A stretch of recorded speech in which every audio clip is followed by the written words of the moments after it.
Good evening, everyone. Turn off your cell phones if you haven't already.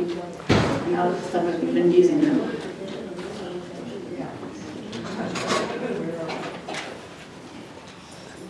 I'm Kathy Woods, and I wanted to welcome you tonight to the spring production of the University House Play Reading Players. We had a narrator, and she had a bad fall yesterday, Joanne Bird, so she's not able to narrate. She was so excited. She worked hard with us the last month to do her part, but I'm filling in for her, and I just took her dinner up. She's feeling a lot better, but she just hit her head when she fell down. Okay. Tonight's presentation, entitled The Day After Forever, is a one-act play by Charles Emery, published in 1949. The story lays bare the mind and heart of a woman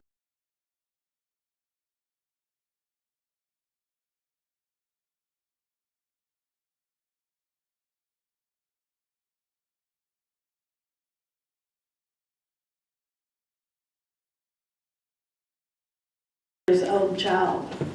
The one promise Verna made was that Julie, the biological mother, would be permitted to see her daughter Diane on her wedding day, but never revealed the adoption. That day has come. A woman unknown to the bride arrives to help with last-minute details of the wedding. The woman, Mrs. Vale, meets Diane, her daughter, and keeps her identity to herself. In this way, her secret and her promise are kept forever. The cast of characters: Verna Clayton is a small-town society woman. She's distinguished looking in her middle 40s. Ella Lee is the Clayton's maid with a mind of her own. Her mind and her speech are crisp as the maid's uniform she wears. Johnny Harwick is the groom. He's a handsome young man in his 20s. I wish. Diane Clayton is the bride, a young woman in her early 20s and the daughter of Verna Clayton. She wears a wedding veil with a tear in it that must be fixed. Julie Preston, Mrs. Vale, is the wedding helper. She is actually the biological mother of the bride, Diane. The setting is the library of Mrs. Verna Clayton's home in a small Massachusetts town. The time is about 4 o'clock in the afternoon, an afternoon in June. Ella Lee? Yes, ma'am? Ella Lee, has the wedding cake arrived yet? No, it ain't.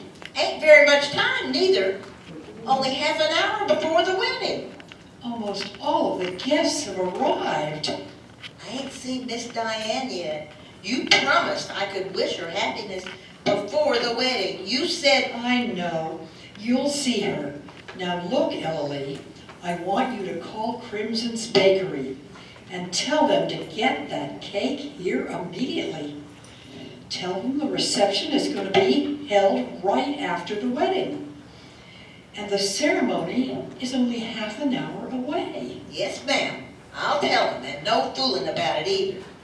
Oh, yes. And Ella Lee, if you find anything blue, let me know.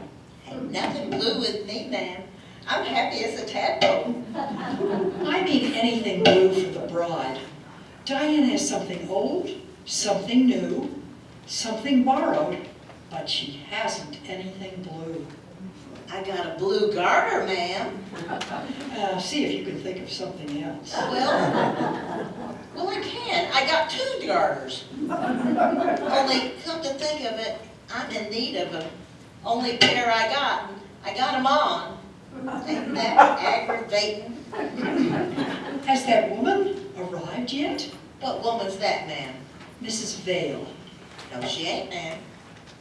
How I know her? Oh, you'll know her. She'll let you know she's Mrs. Vale. Oh, sure. Simple, ain't it? When she comes in, you're to let her into the library here, but she's to go to no other room. Is that clear? She's to come into the library, but ain't to go into none of the other rooms. That's correct. I want you to remember that, Ella Lee. I don't forget easy, ma'am. Mother, Coming, dear. Now remember to call the bakery and get it here right away. Yes, ma'am. WE 36502. Hello? Would this be the Crimson Bakery? Oh, it would be.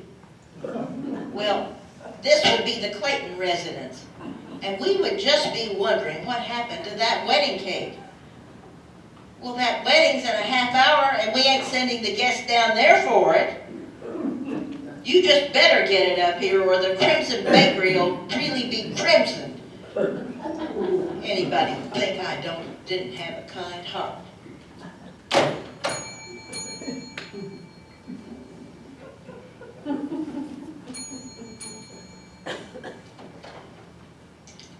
The Clayton residence, only one of a kind in the town. Who are you? Can you come to the wedding? Well, who are you? Who? Got an invitation? Well, you can't come without an invitation unless you're Mrs. Vale. It said only Mrs. Vale can come without an invitation. Who's Mrs. Vale? How should I know? Heaven's sakes! Anybody would think I'm mixed with the whole town. Chatter, chatter, chatter. You think a guy and a girl never got hitched before, Ella-Lee. Ella-Lee! Mercy, Mr. John, what are you doing in the library? This ain't no place for a groom to be. Ella-Lee, I thought you might like to know something. Know something? Yeah. What? No, sir. No ears left. In that other room, all those people have talked my ears right off me. Come now, Mr. John. Wish you'd order me a nice, quiet little justice of the peace and send all those silly rubbernecks home. What a way to talk now. You being the groom and so handsome and all. This collar is hanging me. Tell me, Ella-Lee, why is it on every great occasion that a man must be so uncomfortable? You got years ahead of you to be comfortable, Mr. John. Well, that is some consolation, isn't it? Ella-Lee, I'm hungry. Got anything for me? You've been asking that since you and Miss Diane used to sit on the back steps eating green apples. Doesn't seem so long ago, does it? Certainly don't. Sure makes me wonder where the time has gone, though. I'll see what we got for sandwiches, Mr. John. Oh dear, you're bad luck. That's a heck of a thing to say to the groom. Mother would be furious to think I saw you before the ceremony. It is supposed to be bad luck, you know. But since we've gone this far, you might as well kiss me. Oh, Johnny. It's wonderful. Wonderful to know you love me. Now and forever. And even the day after forever. Even the day after forever. That was a little verse Mother used to recite to me when I was a child. She learned it from some neighbor who used to rock her baby to sleep with it. How did it go? Dream sweet, my dear one, and let tomorrow scare thee never. Dream sweet for always, dear one, and we'll meet the day after forever. That's a pretty verse. I like that. We'll have to rock our kids to sleep with that. Oh, Johnny, I want so much to be a wonderful wife, to be everything you ever wanted. You're all I want. That's why I'm choking in this thing till I get you for keeps. Have you outgrown it, Johnny? I got the darn thing yesterday, and already it seems years ago. And that's not all I got yesterday. Oh, what? Want to know what else? And what else? A promise from the bank for a raise in salary. Oh, Johnny, that's wonderful. Ah, Ham. ham. I love it. It's my favorite. What's so funny? You are. The groom eating ham sandwiches a few minutes before his wedding. You're supposed to be nervous. This is supposed to conceal it. Oh, Miss Diane, I don't know when I ever seen you looking so pretty. So pretty. Diane! Let me go in alone, Johnny, and you can follow in a few seconds. It's better that Mother doesn't know I saw you before the wedding. Okay. Hey, look at the headline in this newspaper. Hope it ain't bad news in that paper. No one ought to have bad news on Miss Diane's wedding day. Julie Preston has been released from 20 years of hard labor. You know her? I certainly know about her. 20 years ago, she embezzled several $1,000s from the bank I worked for. 20 years ago, you and Miss Diane was just outgrowing diapers. Well, I'll bet Julie Preston doesn't look like this old photograph of her now. She used to be a pretty woman, huh? Don't seem like the kind of woman who'd steal people's money, does it? Those are just the people who get away with things like that before they're caught. Well, I guess if I were to get several $1,000s all in one jump, I'd want someone to catch me too, before I fainted. There now, I'll bet that's Mrs. Vale. What, Mrs. Vale? The Mrs. Vale who can come into the library, but ain't to go into the other rooms. The Mrs. Vale who isn't to go into the other rooms? Johnny, what in the world are you doing out here? I came out to get relaxed with a ham sandwich. Reverend Travers has arrived and he wants to see you in the other room. Thanks. I've been waiting to see him too. Yes, Mrs. Vale, you are to come into the library. Thank you so much. Thanks very much. Ella Lee, you may go. Yes, ma'am. Mrs. Vale, won't you make yourself comfortable? There isn't much time, is there? We have about 15 minutes before the wedding. May I see her now? I'd like to see her now. I'll bring her out in a minute. First, I'd like to make a few things clear to you. Is she pretty? Is Diane a pretty bride? You'll remember our agreement 20 years ago. Diane wasn't to marry until you were released until you were released. Did she get a good boy? Did Diane get a good husband? I've kept my promises all the way. You must also keep your promises to me. Just to see her. I just want to see my own little girl. I've tried to be a good mother. I've brought her up and I'm proud of her. I've given her every advantage. I've also given her all the love I would have given a child of my own. She calls you mother? I'm the only mother she knows. That was our agreement when you left her with me, that I should adopt her and that she should never come to know her real mother. And no one knows the difference? No one. The very day you left Diane with me, my husband and I left town, and we lived 2 years out west. When we returned, Diane was accepted by this town as my own child. Your husband, has he been good to Diane? Oh, Stuart adored her until the day he died. He died when Diane was 7 years old. I'm sorry. It hasn't always been easy for me either, you know. Will Diane's husband be able to provide for her? Oh, he's a fine boy. His name is Johnny Harwick. He comes from a fine family and has a good job with the bank. Everyone likes him. The bank. Yes. The same bank I used to work for. The same bank from which I stole $4,000 and wound up with 20 years of hard labor. How young I was. I thought $4,000 could buy the love of a worthless husband and keep the things I wanted.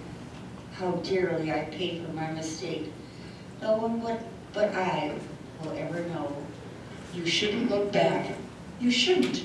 You're free now. free to live as you choose, and to make a good life for yourself. Free? I'll never be free, never. For 20 years I lived for this day. 20 years of wondering, waiting, and hoping. 20 years is a long time. After a while you may still wonder and wait, but you don't hope anymore. Except for the moment I shall look upon Diane, there will always be emptiness. I promised you, when you gave me Diane, that you would be given a chance to see her on the wedding day. You'll remember, of course, the promises you made to me in return. That I would never let her know that I am her real mother. For Diane's happiness, you must keep that promise. I want to thank you for being everything to my little girl. Everything that I would like to have been. I've told Diane that there would be a woman here for the last minute details, in case it might be needed. She will know me as Mrs. Vale. Oh yes, there's no danger of Diane or Johnny recognizing you. But I would prefer that you remain in the library, in case any of the other guests might. I understand. It's for Diane's sake I'm doing this. You must help me guard the happiness she has found. She'll be living in town, and the greater part of the friends are townspeople. She's a very popular girl with the younger set here. Oh, I'm so glad. I shall always be proud of her. She's the only reason I didn't want to die during those 20 years. At sundown of each day, I would think, there's still Diane. There's still my baby. I prayed she would have a good life. Cake's come, Mrs. Clayton, and it's the beautifulest cake I ever seen. All right, Emily.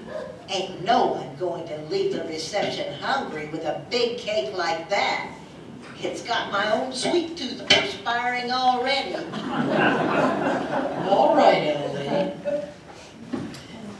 Mother, coming downstairs, I caught the veil and tore it. If Ellie has some thread. Oh, what a shame. We'll call Emily, dear. She'll get a needle and some thread, and perhaps Mrs. Vale will repair it.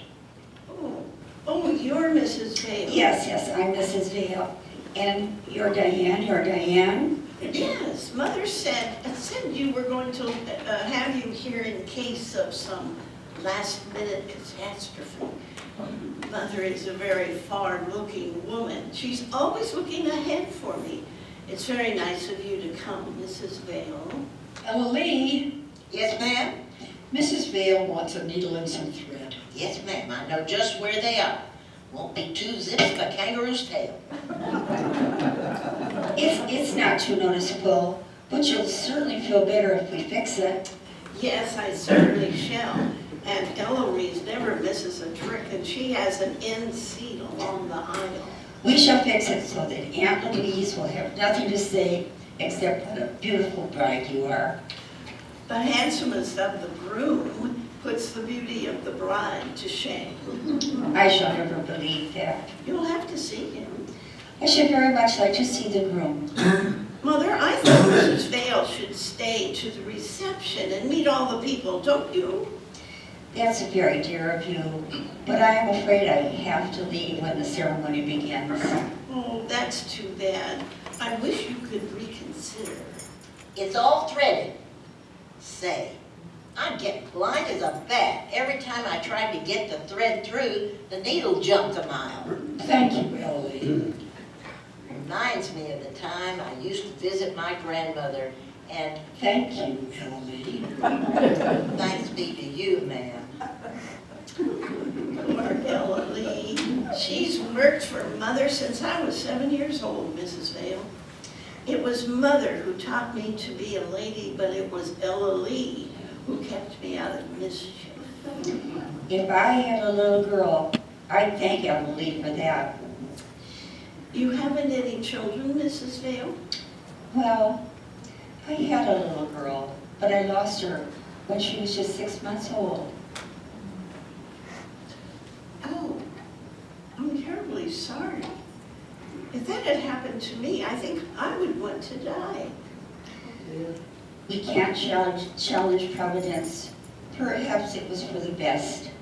I think it's wonderful you can feel that way about it. I'm not sure I could. I think you must be a very exceptional woman. Do you, my dear? Do you think I'm exceptional? I certainly do. Don't you think Mrs. Vale is a very exceptional woman, Mother? I think Mrs. Vale has faced an ordeal with much courage, Diane. And I suppose I must now go in where the guests are.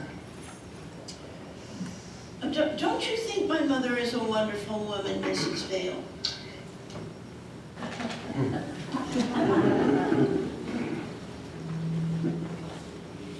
Oh, I guess you can't work and talk too. That's quite all right. I guess I had my mind in something else. Johnny's always telling me that I'm a chatterbox. Johnny? He's the groom. Oh, yes. Did you ever love anyone so much that it hurt you inside? Yes. I have loved that much. It's the most beautiful and terrible thing that can happen to anyone. Don't you agree? Yes, I do. It's beautiful because it makes you aware that you have a soul within you. And it's terrible because you think how awful it would be if you ever lost the soul you have suddenly found. You will never lose it, my dear. I hope I never do. Since I've loved Johnny, it surprises me how much more loveliness there is in just little everyday things. There's more warmth in the sun. There's music in the rain. The stars at night are eyes watching over everyone. Even the wind is a friendly voice promising a wonderful future. Everything in the whole wide world suddenly makes sense and has beauty Oh, my and dear. wonder. Oh, my dear. Did you speak? It was a needle. I dropped the needle. Oh, here it is. I found it. Speaking of finding things, I can't seem to find anything blue for the ceremony.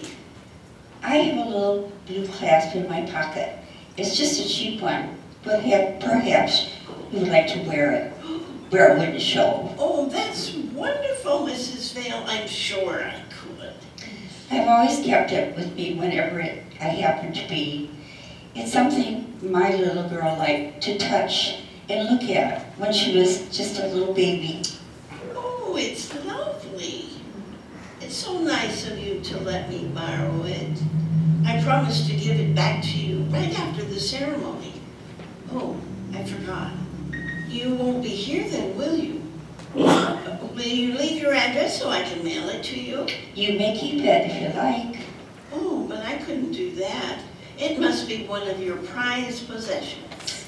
I'd like you to keep it if you would. I would have liked to have given it to my little girl if I'd been able to keep her. I shall keep it forever. And I shall always remember Mrs. Vale. I should like you to remember me, Diane. I guess you tore our dresses all right now. Why, you never even known I'd torn it. It's time, Diane. We are getting ready with the music. I'm ready too, Mother. Mrs. Vale has repaired the damage. You'd never know there had ever been any damage. Would you, Mother? No, Diane, you'd never know that there had been any damage done. Thank you very much, Mrs. Vale. Well, thank you for letting me come, Mrs. Clayton. Thank you for everything, Mrs. Vale. Thank you for everything. Dream, sweet,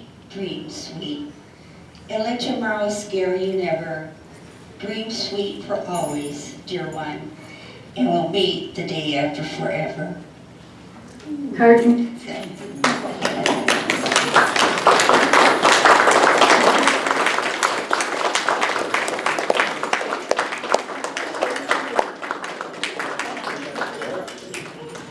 Thank you.